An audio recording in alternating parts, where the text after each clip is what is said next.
नमस्कार विद्यार्थियों, मैं देवेंद्र पारिक स्वागत करता हूं आपका। और आज हम जो चर्चा करने वाले हैं वो है डिक्टेटरशिप के ऊपर। बड़ा डिक्टेटर कौन, यानी नरेंद्र मोदी या फिर इंदिरा गांधी। पिछले दिनों जो यूट्यूबर ध्रुव राठी जो हैं उसने केवल एक पक्ष दिखाया। नरेंद्र मोदी के 10 साल के कार्यकाल में जो जो कार्य डिक्टेटरशिप की तरफ जाते दिखाई दे रहे थे उनको सेलेक्ट किया और सेलेक्ट करके इंडिया की जनता के सामने उसे रख दिया और उसे दिखाने का प्रयास किया कि हम तो बहुत बुरी कंडीशन में चल रहे हैं, इंडिया की दशा खराब है और यहाँ तो सब कुछ बर्बाद हो चुका।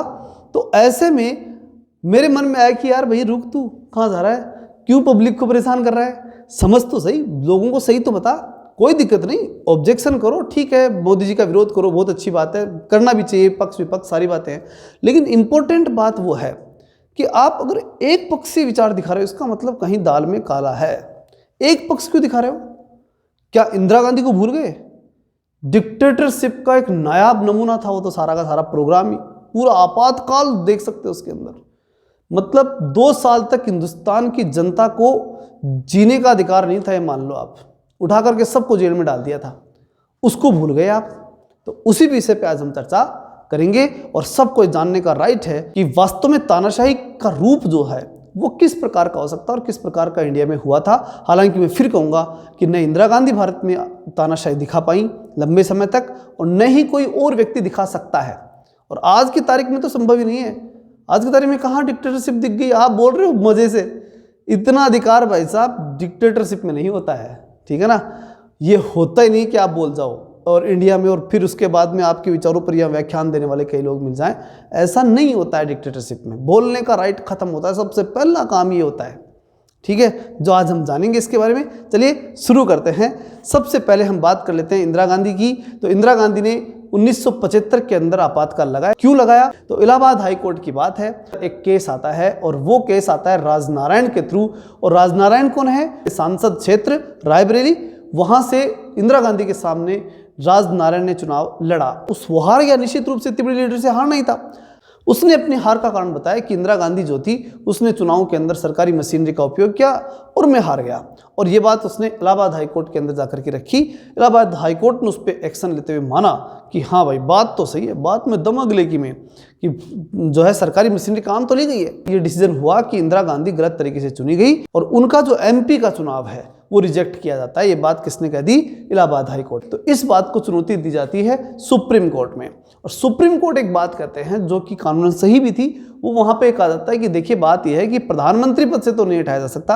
अगर 6 महीने में वापस वो सांसद बन के आ जाती हैं तो कोई दिक्कत ही नहीं है, वो प्रधानमंत्री रह सकती हैं। इसलिए प्रधानमंत्री पद से हटने की उनको आवश्यकता नहीं है। मतलब ये कि उनको स्थगन आदेश मिल चुका था, जो एनसीईआरटी की बुक में दे रखा है, जो कि मैंने यहाँ पे स्लाइड लगाई दी आपके सामने।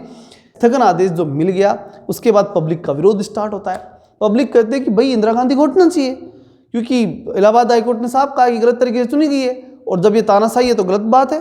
और ऐसे करके जो है वो जयप्रकाश नारायण जैसे लोग वो आकर के और दिल्ली के रामलीला मैदान में आकर के बैठ जाते हैं। और कंडीशन ये होती है कि वहाँ अच्छा खासा माहौल बना दिया जयप्रकाश नारायण ने और माहौल ऐसा बनाया कि उसके अंदर नारा दिया गया कि सिंहासन खाली करो की जनता आती है और पूरी पब्लिक जो है उसके साथ हो जाती है। अब इस दौरान जयप्रकाश नारायण ने एक बड़ा नारा दे दिया, एक स्लोगन दे दिया और वो थोड़ा अजीब प्रकार का दे दिया। उस चक्कर में इंदिरा गांधी को मौका भी मिल गया। वो इंपॉर्टेंट बात ये थी कि जयप्रकाश नारायण ने कह दिया कि जितने भी सरकारी कर्मचारी, फौजी, पुलिस, ये जो लोग हैं ना वो सब के सब आ जाओ इस आंदोलन में, सब जुड़ जाओ, छोड़ दो सारी चीज़ें और आ जाइए आंदोलन में। हम सब मिलकर के बड़ा आंदोलन करते हैं और सत्ता में से इसको हटाते हैं। ये तो बड़ी सेंसिटिव बात हो गई।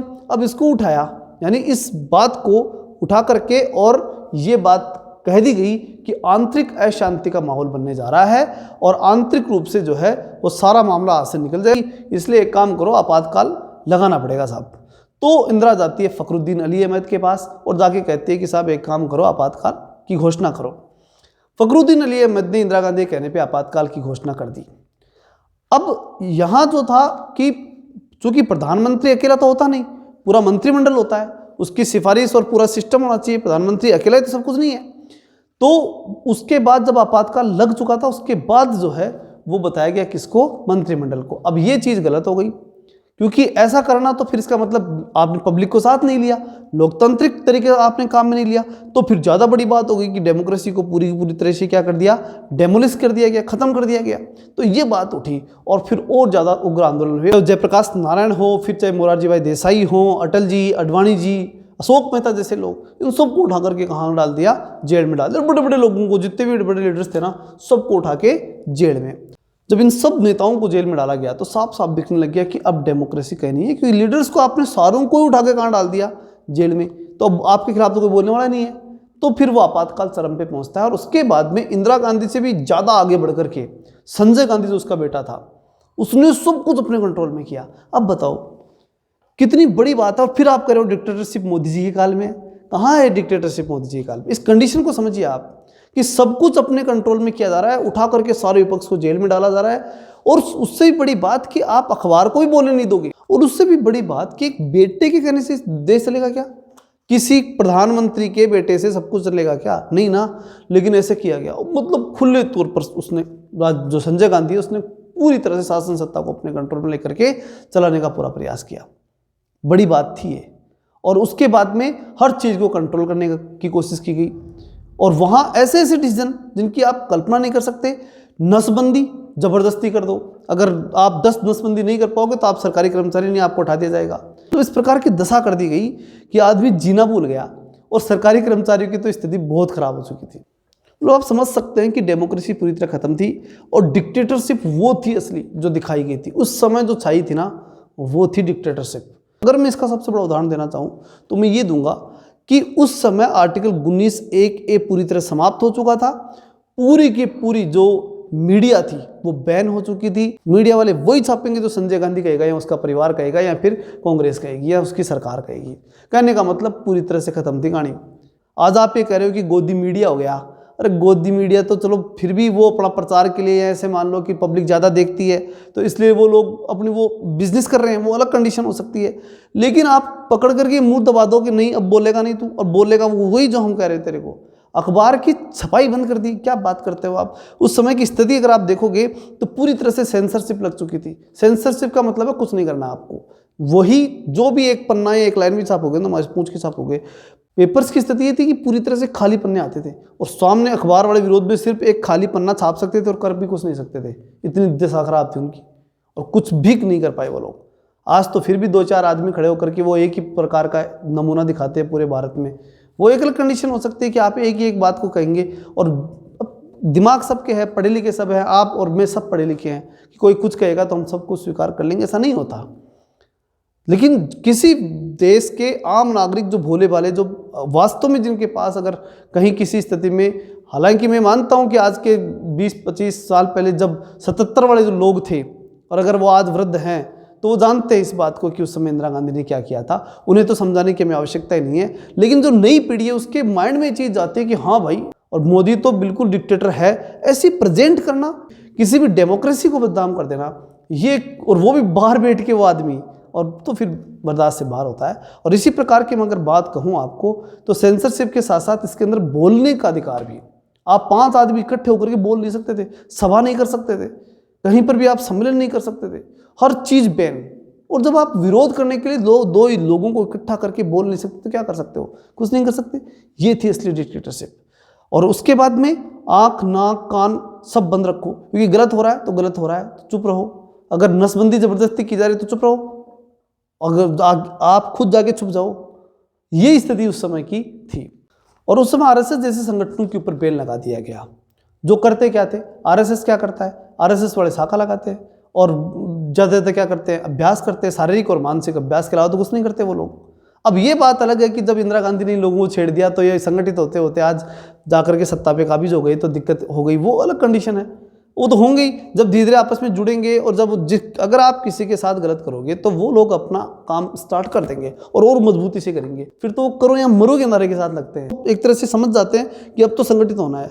और फिर एक पॉइंट भी मिल जाता है संगठन के पास कि देखो हमारे लोगों को उस समय परेशान किया था इन लोगों ने, तो वो निश्चित रूप से उनके खिलाफ काम करना शुरू कर देते हैं।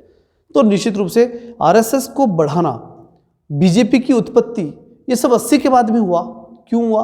80 के बाद में ही सब कुछ क्यों होता है? बीजेपी की स्थापना 1980 में होती है, उसके साथ साथ बीजेपी का जो रोल आगे बढ़ता है। 2 सांसद वाली पार्टी आज भारत पे शासन कर रही है, किस बेस पे? क्योंकि इंदिरा गांधी ने जब तानाशाही दिखाई और वो चीज़ सबके सामने थी और वो बढ़ते बढ़ते चलेगी।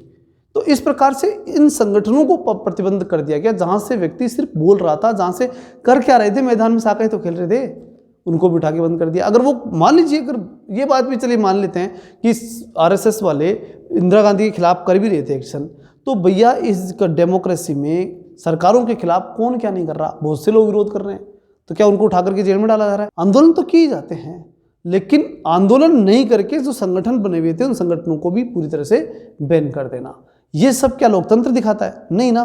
तो फिर आप कैसे कह सकते हो कि वो तो उसकी तो चर्चा ही नहीं की?